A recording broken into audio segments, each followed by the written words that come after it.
이러함으로 내가 하늘과 땅에 있는 각 족속에게 이름을 주신 아버지 앞에 무릎을 꿇고 비노니 그 영광의 풍성을 따라 그의 성령으로 말미암아 너희 속사람을 능력으로 강건하게 하옵시며 믿음으로 말미암아 그리스도께서 너희 마음에 계시게 하옵시고 너희가 사랑 가운데서 뿌리가 박히고 터가 굳어져서 등이 모든 성도와 함께 지식에 넘치는 그리스도의 사랑을 알아 그 넓이와 길이와 높이와 깊이가 어떠함을 깨달아 하나님의 모든 충성하신 것으로 너희에게 충만하게 하시기를 구하노라. 아멘. 말씀을 나누기 전에 먼저 여러분이 부탁합니다. 신앙생활을 좀 깊이 있게 하도록 하십시오. 아멘. 얼렁뚱땅 대충 건성으로 하지 마시고요. 신앙생활 자체를 넓게 하시라고요. 우리가 제목 가지고 그때 말씀 나눈 적이 있어요. 4가지 것 갖고 잘 한번 살펴보라고요. 내가 과연 얼마나 깊은 사람인가, 얼마나 넓은 사람인가, 높은 사람인가, 긴 사람인가. 얼마나 많이 가졌는가, 교회를 얼만큼 많이 다녔는가, 그게 중요한 거 아니랍니다. 지금 현재 내 신앙이, 오늘의 신앙이 내 모습이라고 생각하면 돼요. 어제까지는 어떻게 됐습니까? 이미 다 지나간 과거고요. 모든 사람이 어려운 악조건 속에서 어려움 속에 살고 있지만 그래도 어떤 사람은 살아보려고 발버둥 치는 사람이 있는가 하면요. 한숨 쉬면서 원망하면서 탄식하는 사람이 있습니다. 정리하도록 하십시다. 2가지로 딱 정리할 수 있기를 바랍니다. 감사로 살아갈 수 있기를 바랍니다. 은혜로 살아갈 수 있기를 바랍니다. 그러니까 다른 건 좀 부족하다 해도요. 하나님의 몸된 교회 가운데 마르다가 감사하고 또 다음 주 누구였나요? 루디아가 감사하고 바나바가 감사하고요. 또 바나바가 은혜 받고 빌립이 은혜 받고 각자 기관들 자체가 은혜 받다 보면요. 그게 전염성이 있답니다. 퍼져나간답니다. 그러니까 오늘도 마찬가지로 내 신앙 자체가 내가 신앙생활을 깊이 있게 해나가죠. 그것이 살아가는 성도들에게 퍼져나간다는 사실을 믿을 수 있기를 바랍니다. 어제 한 친구가 저에게 전화가 왔습니다. 몸이 좀 아픈 친구인데 뭐라고 하냐면요. 교회가 참 어렵지 않느냐라고 질문을 합니다. 본인 생각에 자기가 섬기는 교회가 어렵답니다. 코로나로 인해서. 그래서 친구 교회는 어쩌냐고 물어보면서 참 어렵지 않느냐고 얘기합니다. 몸이 많이 아픕니다. 그런데 제가 그 얘기를 했어요. 3가지 찬양하라고 했어요. 3가지 찬양. 첫 번째 찬양이 뭔 줄 아십니까? 이 기쁜 소식을. 그 다음에 뭔가요? 그 친구가 기억해 줘서 감사했어요. 이 기쁜 소식을 온 세상에 전하세라는 그 찬양입니다. 그리고 또 찬양하라고 했습니다. 내가 매일 기쁘게 순례의 길을 행하면 성령이 오셨네, 성령이 오셨네 찬양하라고 했어요. 오늘 우리가 찬양할 그 내용들이거든요. 그리고 또 하나의 찬양이 있었습니다. 나 자유 얻었네, 너 자유 얻었네, 우리 자유 얻었네. 있습니까? 있습니까? 그 사실을 고백할 수 있기를 바랍니다. 그 친구는 그게 좋았나 봐요. 우리는 늘상 하는 찬양일 수도 있고요. 아예 찬양과 단절되게 오늘 와서 또 예배할 때 찬양하고 기도한 사람이 있을지 모릅니다. 그런데 그 친구는 제가 늘 그렇게 하라고 했어요. 이 기쁜 소식을 내가 매일 기쁘게 하나? 나 자유 얻었네, 너 자유 얻었네, 우리 자유 얻었네. 그리고 했던 얘기가 뭐냐면요. 선포하라고 했어요. 선포. 이것은 오늘 말씀 나눌 것 가운데 5번째 해당되는 것이거든요. 자, 오늘 3가지 말씀을 나누려고 합니다. 말씀을 공부할 때 꼭 기억해야 될 것이 5가지가 있는데요. 말씀을 공부할 때 5번째 해당되는 건 뭐냐면 말씀 선포라고요. 반드시 나에게 우리 가정 가운데 하나님의 몸된 교회 가운데 우리의 기관 가운데 내 마음 가운데 그대로 이루어질지어다고 선포하시라고요. 그건 누가 하는 겁니까? 내가 직접적으로 하는 겁니다. 얼마든지 예수 그리스도의 이름을 힘입어서 선포하는 거라고요. 그러니까 5가지를 잘 보라고요. 말씀을 공부하는 것 가운데 첫 번째가 뭐냐면요. 말씀을 읽어야 된답니다. 말씀을 읽어야 된다고요. 빌립보에 정신 차려야 돼요. 빌립보에 제가 밴드에다 공지를 딱 해놨거든요. 지금 바빠서 못 다는 사람들 지나가 버렸어요. 그러나 오늘부터라도 내일부터라도 또 시작하시라고요. 그 책을 사줄 때 그냥 사준 거 아니었어요. 어려운 교회였어요. 무슨 책을 사면 좋을까 해서 데스티니 하나님의 계획에 관계된 책자를 전체 사역이 사줬거든요. 감사했어요. 그러니까 여러분들이 꼭 그 책을요, 그냥 놔두지 말고 읽어보시라고요. 대체 하나님의 계획하심이 나에게 어떻게 주어졌는가 잘 보시라고요. 자, 말씀을 읽을 때 두 가지를 갖고 읽으라고요. 하나는 뭐냐면 말씀을 정확하게 읽도록 하셔요. 대체 이 말씀이 어떤 말씀인가 정확하게 읽어보시라고요. 그리고 두 번째 뭐냐면 큰 소리로 읽으시라고요. 그럼 학교를 보십시다.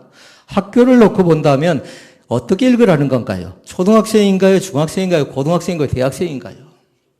초등학생처럼 읽도록 하셔요. 뭐 사람이 있어 말고 혼자 말씀을 읽을 때는 정확하게 읽고 두 번째는 소리 내서 읽으라고요. 그러다 갑자기 누가 들어옵니다. 그럼 멈춰도 괜찮지만 그 사람이 물어볼 거면 뭐 하냐고? 대답하시라고요. 뭐 하냐고 하면 뭐라 할 겁니까? 말씀 읽는다고 그렇게 대답하면 되는 겁니다. 말씀을 공부하는 건 다섯 번째가 뭐라고요? 선포하는 거예요. 말씀을 선포하는 거. 그대로 이루어질 때다. 이 현실이, 이 어려움이 나에겐 지금 현재 낙담되지만 도무지 헤쳐나갈 그런 가능성의 길이 보이지 않지만 예수 그리스도의 이름으로 명령을 선포하시라고요.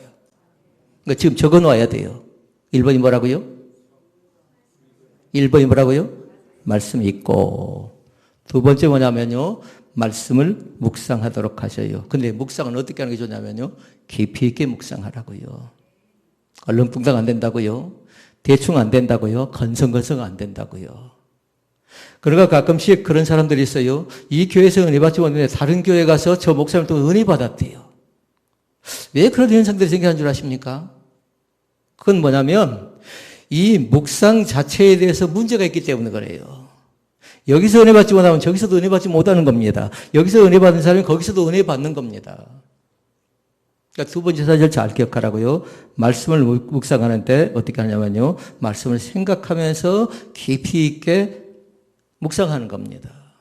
그러니까 생각쟁이 되라고 했어요. 묵상을 잘할 사람들은. 묵상을 다른 말로 얘기하면 뭐라고 했어요? 예배라고 했어요. 예배를 그냥 건성으로 드리지 말라고요. 반드시 뭐라고요? 생각하면서 내가 어떤 부분에 어떻게 은혜 받을 것인가를 잘 생각하면서 정리해 볼 수 있기를 바랍니다. 반드시 은혜의 꽃은 피어나게 되어져 있습니다. 나 한 사람이 은혜 받지요? 그러면 왼쪽에서 은혜 받으면 오른쪽이 좋아지고요. 오른쪽에서 은혜 받으면 왼쪽이 좋아지고요. 전염성이 있다고 했어요. 그 다음에 세 번째는 뭐냐면요. 말씀을 공부하는 방법 가운데는 세 번째는 연구하도록 하세요. 반드시 퀘스천 마크 왜? 라는 질문을 던지면서 말씀을 공부할 수 있기를 바랍니다. 이제는 다섯 가지 다 얘기했어요. 첫째는 말씀을 읽고, 두 번째 말씀을 묵상하고, 세 번째 말씀을 연구하고, 네 번째 뭘까요? 네 번째는 읽었던 것, 묵상했던 것, 연구했던 것을 암송하셔야 된답니다. 그런데 말씀을 읽고 연구하고 묵상하지요. 저절로 암송이 되어진답니다. 그러면 암송되어진 말씀을 다섯 번째 뭐라고요? 선포하는 겁니다. 선포하는 거라고요. 이제 정리해 보십시다.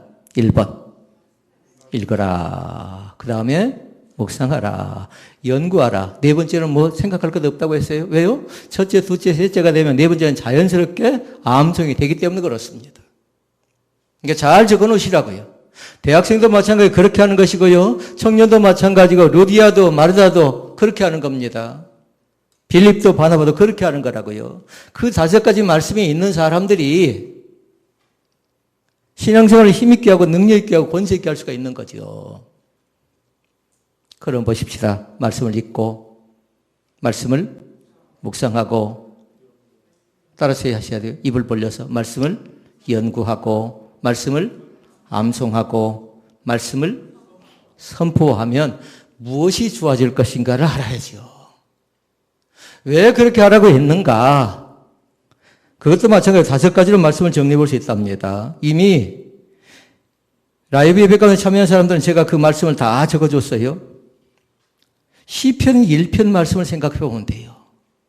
말씀을 읽고 말씀을 묵상하고 말씀을 연구하고 말씀을 암송하고 말씀을 선포하면 무엇이 좋아지는가? 시편 1편의 답이 있어요. 복 있는 사람이 된답니다. 그것이 1번이에요. 그렇지 않으면 복을 받지 못하지요. 은혜 받지 못하지요. 감사하지 못하죠. 그러면 늘 불평이 떠나지 않습니다.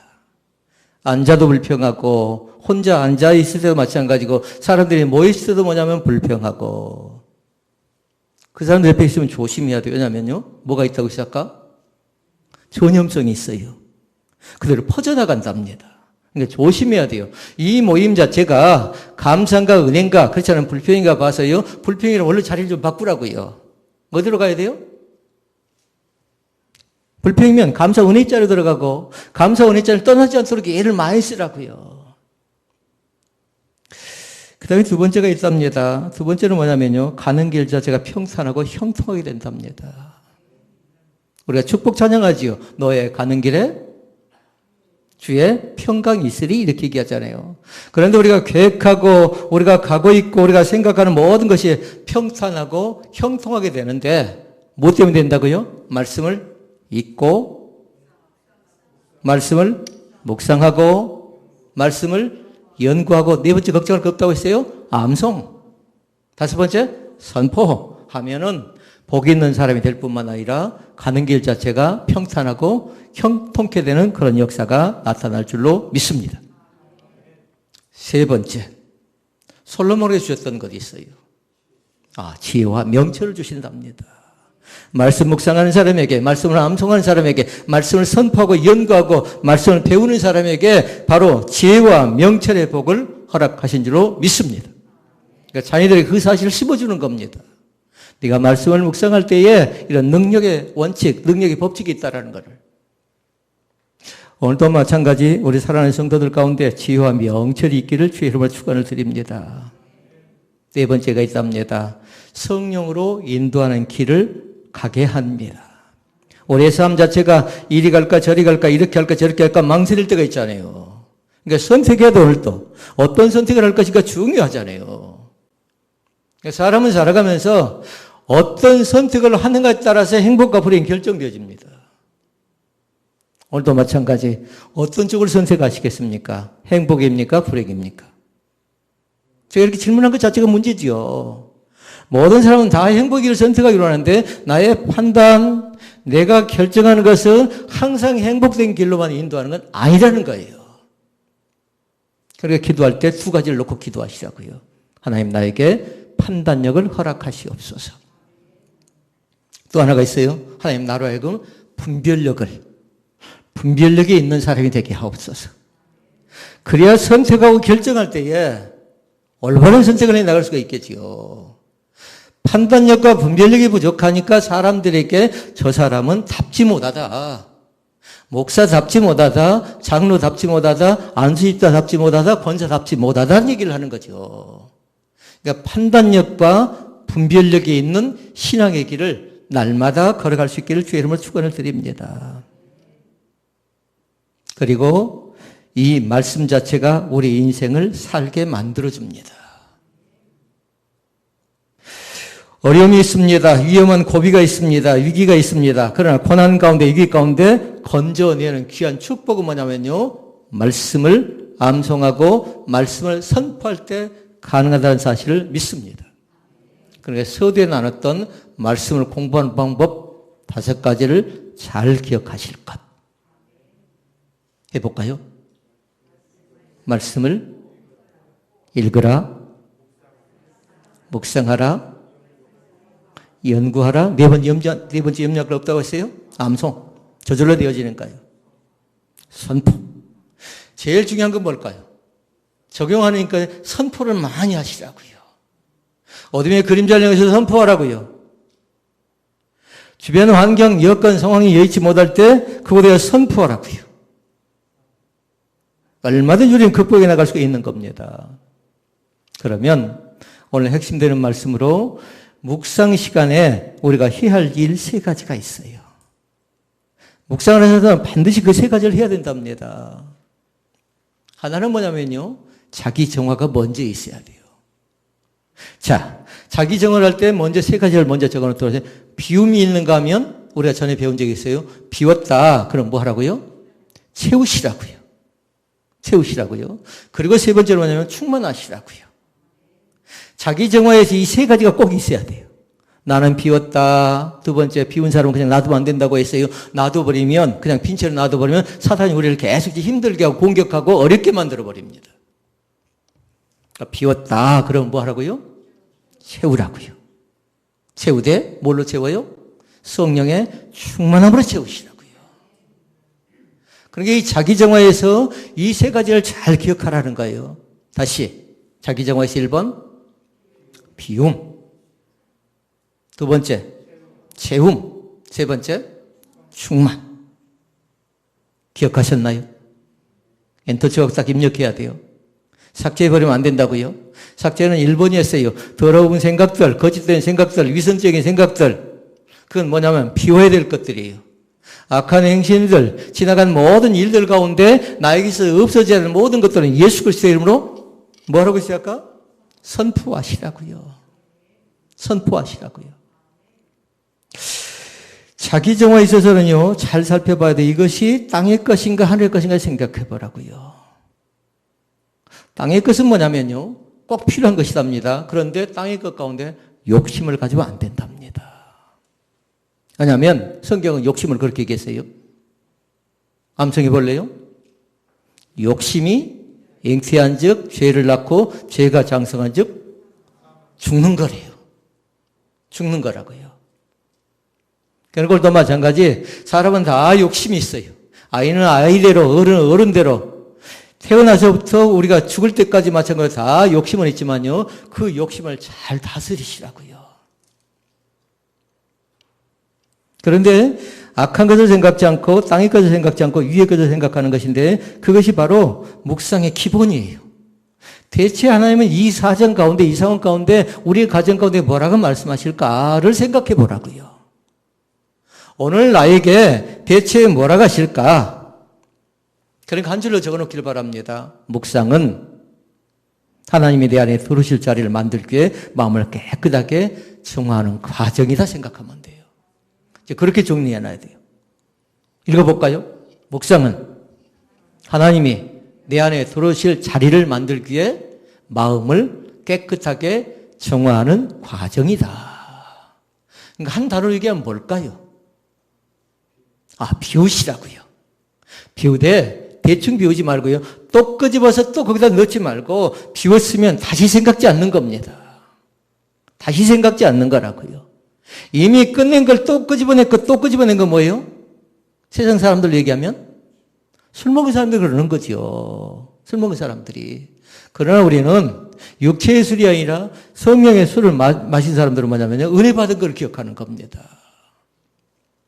은혜 받지 못하고 나를 힘들게 하고 어렵게 하고 계속해 나로 하여금 불안하게 만드는 것들은 뭐냐면 선포해서 제거시키시고 그걸 깨끗하게 비우시고 그리고 나서 채우시고 충만함을 힘입는 귀한 믿음의 자리 가운데 들어가시기를 주의 이름으로 축원을 드립니다. 그러니까 자기 정화에 있어서는 나의 헛된 생각들, 이 망상이 있거든요. 이 공상이 나에게 있거든요. 현실은 그렇지 않는데 내가 미리 생각해서 오히려 그렇게 만들어가는 그런 사람들이 굉장히 많습니다. 부탁합니다. 허상과 실상 가운데 살지 말고요. 나에게 주어진 현실 앞에서 현상을 올바로 직시하는 귀한 은혜가 우리 가운데 있어지기를 주의 이름으로 축원을 드립니다. 그러니까 성경 말씀에다가 초점을 딱 맞추고요. 그것에 집중해 나가는 겁니다. 오늘도 마찬가지로 내가 과연 비워야 될 것이 뭔가 잘 보라고요. 시편 119편 18절 말씀에 보니까 그렇게 얘기합니다. 내 눈을 열어서 주의 법에 귀한 것을 보게 하소서 하고 얘기합니다. 기도의 기도. 내 눈을 열어서 주의 법에 귀한 것을 보게 하소서. 그러니까 신앙생활은 다른 것 아니에요. 영적 생활이라고요. 영적 생활 자체는 신비한 눈을 열어서 복음 보는 겁니다. 오늘도 마찬가지 어떤 사람 마음속에 또 생각 속에 또 귀로 들리는 사람이 있습니다. 그럼 만약에 듣지 못하고 있다면 지금 그 속에 뭐가 있다라는 거예요? 1, 2, 3에서 충만 앞에 뭐 있나요? 채움이었고 채움 앞에가 비움. 비우는데 문제가 있다 생각하면 안 돼요. 다른 말로 얘기하면 내려놓지 못했다라는 겁니다. 지금 현재 내려놓은 사람은요, 반드시 또 해야 될 것이에요.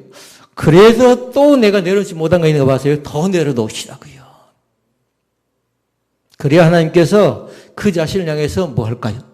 비운 사람에게 채워주시고, 비운 사람을 만나주신답니다. 하나님께 성령의 충만한 자리 가운데 우리를 초대하신 줄로 믿습니다.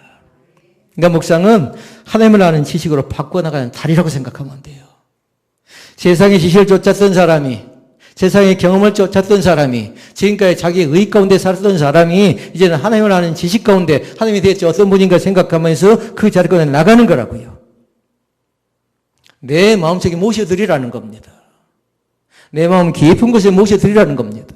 내 마음 넓은 곳에 모셔드리라는 겁니다.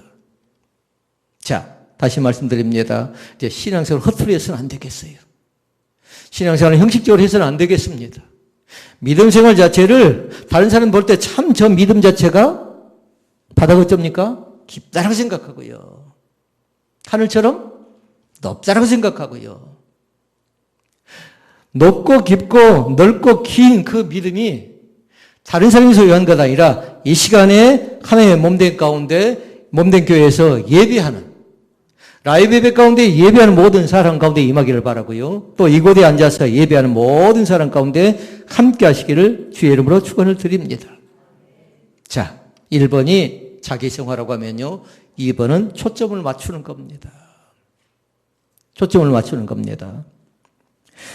초점을 맞출 때 잘 생각해 보라고요. 묵상은 초점을 맞추는 것이다 해놨어요. 무엇에 초점을 맞추면 좋을 것인가 생각해 보라고요. 누가 대답해 보실랍니까? 하나님의 말씀 앞에 초점을 맞추시기를 바랍니다. 그러니까 그것은 한 줄을 딱 적어놔야 돼요. 묵상은 하나님의 말씀 앞에 초점을 맞추는 것이다. 그러니까 그 사람 속에 말씀이 있는가 없는가 잘 보라고요. 그 교회 가운데 말씀이 있는가 없는가를 잘 보라고요. 우리 아이에게 말씀이 있는가 없는가를 잘 보라고요. 있어요. 지극히 작은 믿음일지라도 그 아이 속에 말씀이 있다라는 거예요.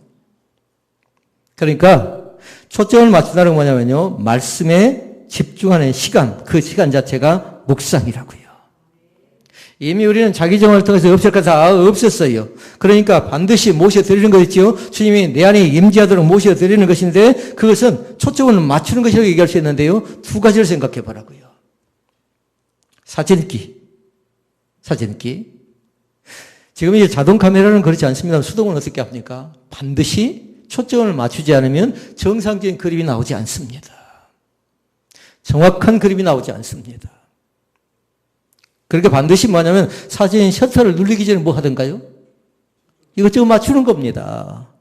우리가 볼 때 그냥 대충해서 정성에서 그냥 한번 딱 누르면 좋겠는데 이것저것 다 만져보지요. 렌즈를 만져보지요. 오늘도 마찬가지 주님과의 초점을 맞추는 데서 그냥 단순하게 맞춰지는 건 아닙니다. 가지치기를 잘 하시라고요. 이것이 나를 방해한다. 이것이 나를 힘들게 한다. 나를 어렵게 한다. 이것이 만약에 뭔가 봐서요. 그걸 질문해 보는 겁니다. 왜 나는 이것이 계속해서 어렵게 하고 힘들게 하고 이것이 나를 어렵게 나를 이렇게 힘들게 만드는가 살펴봐서요. 그걸 적어보는 겁니다. 그걸 하나하나 없애야 돼요. 그걸 제거시키지 않으면 안 된다는 겁니다. 라디오 여러분 잘 보십시오. 라디오 방송도 뭐냐면요. 주파수를 잘 맞춰야 되지요. 이것도 마찬가지로 뭐냐면요. 초점을 맞추는 겁니다. 초점을 맞출 때 서두로 돌아가 볼까요? 묵상은 초점을 맞추는 것입니다. 무엇에? 하나님의 말씀 앞에. 그러니까 그 한 줄로 정리를 쫙 하시라고요. 한 줄로. 그걸 적어 놓으시라는 거예요. 묵상은 하나님의 말씀 앞에 초점을 맞추는 것인데 그 말씀 앞에 초점을 맞추지 못하면 건불이 초점이 맞춰지면 어떻게 됩니까? 흐릿하게 나온다든가 흐리멍텅한다든가 그렇지 않으면 그 사람 자체가 건불이 되어져 가는 겁니다. 이 교회를 다니면서도 사람들이 교회를 다녀야 되는가 말아야 되는가 교회 다녀도 별 볼 일 없다. 교회를 다녀도 뭐 효과가 없다. 이렇게 얘기할까요? 그건 서두로 돌아가 볼까요? 뭘 하지 않았기 때문에 그래요? 말씀을 읽지 않았기 때문에 그런 겁니다. 우리 자신 한번 잘 살펴보라고요. 일주일 동안 얼마나 바빴나요? 저거는 사이클 있죠. 아침에 일어나면 일찍부터 일해야 되잖아요. 끝나는 시간 어쩐가요? 다른 사람은 더 늦게 끝난 사람도 있고 일찍 끝난 사람도 있지만 또 그것만 있는 거 아니잖아요. 또 여러 가지 분주한 일로 인해서. 그러다 보니까 말씀을 읽는 시간 자체가 실제로 보면 없다라는 거예요. 5분만 말씀을 읽어도요, 얼마든지 가능합니다. 많은 시간 투자하지 마시고요, 오늘부터 마음속에 작정을 딱 하시라고요. 그러니까 제가 영업집에 가서 개업 예배를 드릴 때 뭐라고 하냐면요, 그 얘기를 많이 들은 적이 있어요. 시작할 때 성경 한 장 읽든가, 그렇지 않으면 기도로 시작하든가. 오늘 몰라요. 이 말씀을 듣고 내일 내가 사무실에 출근하자마자, 내일 내가 영업장 문을 열자마자 말씀 한 장 읽어야 되겠다고 결정할 사람이 생겨날지도 모릅니다. 부탁합니다. 선포하시라고요. 나의 계획 가운데, 나의 선포 가운데 나를 힘들게 하고 어렵게 만드는 거 있으면 예수 그리스도의 이름으로 싹둑 잘라내는 귀한 은혜가 있기를 원합니다. 여러분, 선한 결정 헛된 건 아니에요. 자, 그러면 마지막 세 번째 말씀 보십시다. 세 번째는 뭐냐면요, 묵상 자체를 그렇게 얘기합니다. 되새김질이라고 합니다. 되새김질. 묵상은 말씀을 되새김질하는 시간이라고 생각하면 돼요. 소가 있답니다. 사슴이 있답니다. 양이 있답니다. 그리고 둔한 동물들이 있죠. 이 동물들은 뭐냐면요, 다른 동물들이 자기를 해칠 것 같으니까 음식을 불이 나게 빨리 먹는답니다. 이유가 있어요. 누군가 나를 해칠 것 같은 그런 겁니다. 그러고 나서 좀 안전한 지대에 가서 뭐 하냐면요, 그들은 다시 먹었던 음식을, 허겁지겁 먹었던 음식을 끄집어내서 다시 뭐 해요? 되새김질 한다고요. 그러니까 그 위 자체를 보니까요, 이 위를 보니까 사람 위가 좀 다르더라고요. 위가 4개가 되어 있어요. 4개가. 그러니까 처음에 먹었던 것 자체를 4번째로 쏙 넣어버린 것 아니고 2번째로 보내놨다가 도망가서 그들 숨어서 되새김질해서 다시 꺼내서 3번째로 가고 3번째 또 다시 되새김질해서 4번째로 가는 겁니다. 이게 잘 생각해 봐야 돼요. 되새김질 하는 시간이 우리 신앙인에게 있어서는 무슨 시간일까요? 묵상하는 시간이에요. 그러니까 그 짐승들은 뭐 하냐면요, 되새김질하는 시간 자체가 통계해 보니까 8시간에서 12시간이나 돼요. 그러니까 굉장히 음식의 양 자체를 빨리 먹는 것 아니라, 서둘러서 먹는 것 아니라 천천히 곱씹고 곱씹고 곱씹는 겁니다. 자, 여기서 하나 기억할 거 있어요. 우리나라 문화 가운데 하나가 있는 거 있죠. 우리나라 문화 가운데 외국 사람들이 뭐라고 한가요? 빨리빨리 한답니다. 신앙생활은 빨리빨리 할 수가 없답니다. 신앙생활은 음식을 한꺼번에 많이 드시지 말고, 한꺼번에 허겁지겁 많이 먹지 말고 어떻게 해야 돼요? 자기 양만큼 먹고 나서 계속해서 그 음식 자체가 우리 영양분이 되도록 씹어먹는, 또 그것을 삼키는 거죠. 그러니까 믿음 생활 자체를 너무 서둘렀던 사람은 이 시간에 다시금 부탁합니다. 템포를 조절하시라고요. 이제부터 템포를 조절할 사람이 있어요. 다른 사람과 경쟁하지 마시고 스스로의 템포가 뭔가를 잘 보라고요. 장애인이 걸을 수 있는 템포가 있고요, 우리가 걸어갈 수 있는 템포가 있어요. 그러면 뭐냐면 좀 빨리 가는 사람은 좀 늦게 오는 사람에게 보조를 맞춰주면 되는 거잖아요. 자기 역할을 잘 살펴보면서요, 과연 하나님께 나를 어떤 템포로 만들어 주셨는가 잘 살펴보고요, 또 그 은혜가 우리 가운데 있어지기를 원합니다. 예레미야 말씀 가운데 그렇게 얘기합니다. 15절에서 16절 말씀 읽어보십시다. 내가 주의 말씀을 얻어 먹사오니 주의 말씀은 내게 기쁨과 내 마음의 즐거움입니다. 아멘. 뭘 먹었다고요? 말씀을 먹었다. 말씀을 먹었답니다. 그랬더니 주의 말씀이 내게 기쁨, 그리고 내 마음의 즐거움이 되었다라고 그렇게 말씀합니다. 그 생명의 말씀을 하찮게 생각지 마시고요, 귀하게 생각할 수 있기를 바랍니다. 자, 다시 서두로 돌아갑니다. 말씀을 공부하는 방법. 읽고, 말씀을 묵상하고, 연구하고, 네 번째, 생각하지 말라고 했어요. 암성 조절로 이어진다고 했어요. 그러고 나면 선포가 나타납니다. 그리고 선포하는 자에게 이렇게 5가지를 선포한 자에게 또 하나님께서 우리 가운데 5가지 주신다고 했어요. 시편 1편 말씀이 핵심된 그런 말씀이라고 했습니다. 복 있는 사람이 됩니다. 복 있는 사람이 됩니다. 은혜 받은 사람이 됩니다. 감사하는 사람이 됩니다. 은혜와 평강이 평탄하게 우리의 길을 하나님께 조절해 주실 것을 믿습니다. 그리고 묵상하는 방법 3가지 말씀드렸어요. 묵상의 시간에 반드시 자기 정화가 있어야 되고 초점을 주님께 고정하시라고요. 묵상은 초점을 맞추는 것이다 했고 그 다음에 하나님의 말씀 앞에 초점을 맞춰가는 것이라고 했습니다. 정리합니다. 오늘 또 받은 바 은혜를 어떻게 해야 되겠습니까? 3번. 오늘 또 받은 바 은혜를 어떻게 해야 되겠습니까? 되새김질 하시라고요. 자꾸만 그 말씀이 나에게 생명의 말씀이 되고 그 말씀 자체가 나에게 능력의 말씀이 되기 위해서는 묵상해야 되는데 묵상 자체를 뭐라고 했어요? 되새김질 하시라고요. 적어놓고 살펴보고 기억했던 걸 끄집어내서 살펴보고 좋지 못한 어둠을 걸으라는 건 아니고 하나님께 받은 바 은혜의 말씀을 찾아서 내가 다시 한번 꺼내서 살펴보는 되새김질하는 귀한 은총이 우리 가운데 있어지기를 원합니다. 그런 사람들이 신앙을 깊이 할 수 있답니다. 그런 사람들이 신앙생활을 높이 할 수 있답니다. 넓게도 알고 길게도 할 수 있답니다. 이제 우리는 쪼잔한 그런 사람이 아닙니다. 이제는 우리는 하찮은 사람이 아니라고요. 믿음 가운데서 은혜 받은 풍성한 귀한 자녀들인 것을 믿습니다. 묵상의 귀한 자리 가운데 하나님께서 우리를 초대하십니다. 거기서 만나시기를 원하고요. 하나님의 임재를 경험하는 귀한 권세가 우리 가운데 있어지기를 주의 이름으로 축복을 드립니다. 기도하시겠습니다.